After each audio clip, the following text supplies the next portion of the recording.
Bom dia a todos. Eu gostaria de cumprimentar o ministro Antônio Carlos Rodrigues, ministro do Transporte, e agradecer todo o seu apoio, agradecer todo o seu apoio, pois ele sabe da importância que todo o transporte tem para o agronegócio brasileiro. E eu sempre brinco dizendo que ele faz a parte mais difícil, que é viabilizar o transporte. Nós demandamos o transporte, ou seja, por onde queremos passar e por onde é mais viável para o setor produtivo. E ele cabe a luta da execução, que não é fácil, mas eu quero parabenizá-lo pelo trabalho desenvolvido, competente no Ministério. Quero dizer ao senador Wellington Fagundes, que quando eu cheguei no meu outro mandato de Senado, eu resolvi dedicar grande parte do meu mandato à logística. Praticamente 70% do meu mandato, como uma contribuição ao meu Estado, que está no centro do país, ao agronegócio brasileiro e ao Brasil como um todo. E um tema que eu me apaixonei, trabalhando principalmente os portos e a parte de cabotagem, a parte de hidrovias, e aqui quero mencionar Luiz Antônio Fayet, que foi o meu primeiro professor há quase 10 anos atrás, e ainda continua sendo, e agradecer por esse suporte, por esse aprendizado. Não fui uma boa aluna, mas continuo tentando. E quando eu fui para o Ministério, antes do Ministério, a presidente Dilma emitiu a MP dos portos, que era uma luta nossa, de todo o setor agropecuário, desde deputada federal, enfim, conseguimos que a lei dos portos pudesse ser modificada e que ela se restabelecesse para que os portos privados, os TUPs, pudessem ser implementados. Isso foi uma vitória, talvez uma das maiores da minha carreira política. E nesse mesma MP, nós pensamos, o governo pensou, junto com a CNA, de colocar também a cabotagem junto para que a gente resolvesse esse problema definitivamente. Mas entendemos, compreendemos, a presidente achou por bem e com muita sabedoria que era matar 2 leões de uma vez só.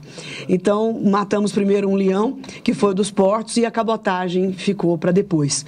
Quando fui para o Ministério, visitei alguns colegas senadores, mas sempre imaginando senadores marítimos, que ficam à beira-mar, dos estados à beira-mar. E nunca tinha imaginado que o Wellington Fagundes poderia ser esse personagem. Depois eu imaginei, claro que pode, se eu pude, que também estou no Tocantins, me dediquei tanto a esse assunto, então às vezes a lógica se reverte e o espírito público, o interesse pelo país fala mais alto do que propriamente o interesse local. Então, quero te parabenizar por esta bandeira, por esse trabalho, porque eu julgo modestamente que talvez na área de logística esse seja o maior desafio e o desafio de maior importância para o Brasil hoje. Eu pedi para colocar apenas uma tela aqui, se for possível. Ela é simples, mas eu adoro olhar para esse mapa, que é o mapa do Brasil, demonstrando os 8 quilômetros de cabotagem marítima, e que se nós juntarmos ao rio Amazonas, na verdade nós vamos ter 10 mil quilômetros navegável, e isso é preciosíssimo. Sem contar com as nossas hidrovias, que se existe um Mississippi nos Estados Unidos, só no eixo Arco Norte, nós temos 3 Mississippis, que é o Rio Tocantins, Teles Pires Tapajós e o Rio Madeira, sem contar com os demais rios também preciosos que o Brasil tem.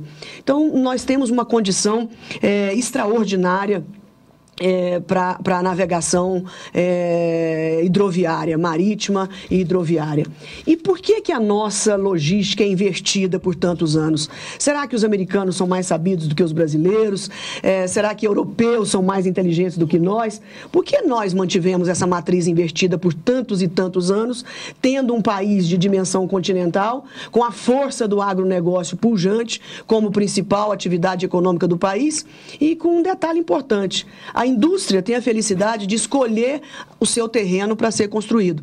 Eu posso escolher do lado do Porto de São Francisco, do lado do Porto de Santos, ou proximamente. Agora, nós do agronegócio, nós temos que ir aonde a oportunidade está, aonde está a melhor terra, o melhor preço, o melhor custo, e nós temos que sair, como Blairo Maggi e tantos outros nós fizemos, nós temos que sair por esse mundo afora, desbravando sertões, como bandeirantes, e fizemos uma verdadeira reforma agrária no Brasil, que foi sair dos estados do Sul e avançar para o Centro-Oeste brasileiro. Infelizmente, o Estado brasileiro não teve a visão estratégica de nos acompanhar gentilmente com a logística.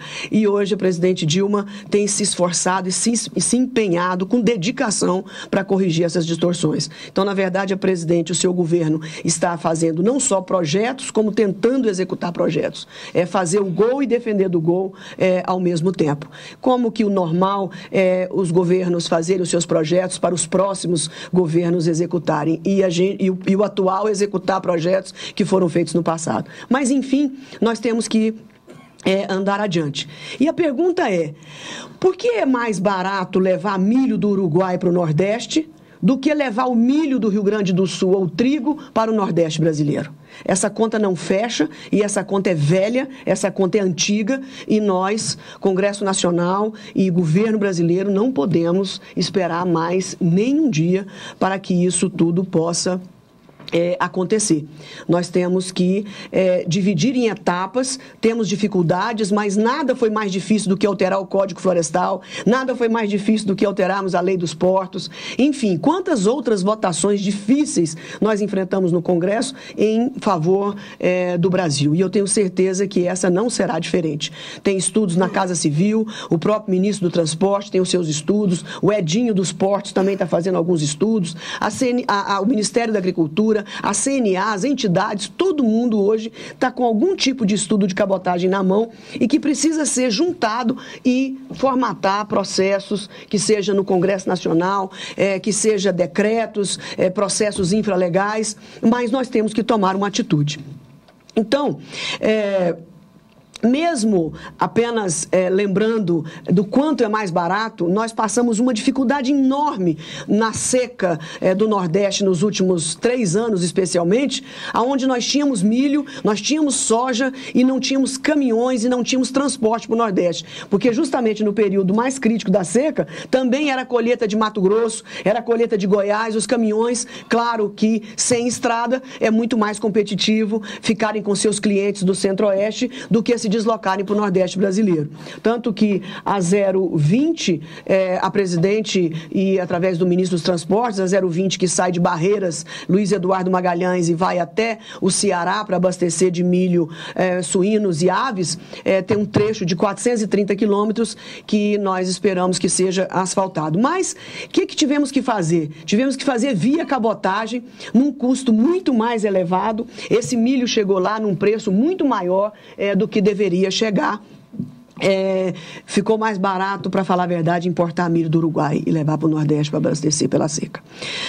Os custos são 12 vezes menores e nós só praticamos 12% de todo o nosso transporte em cabotagem. Mas, com uma curiosidade, 80% desses 12% é petróleo.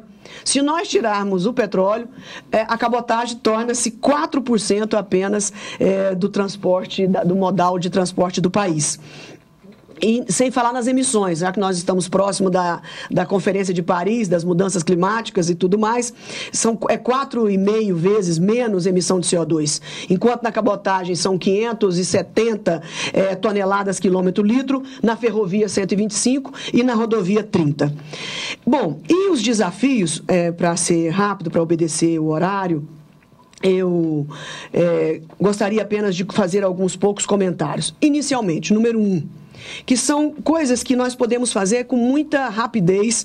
São 4 pontos que, pelos nossos estudos e de algumas consultorias, nós poderíamos economizar rapidamente 18% da cabotagem se nós resolvêssemos a isonomia do combustível rodoviário. Nós temos um custo no combustível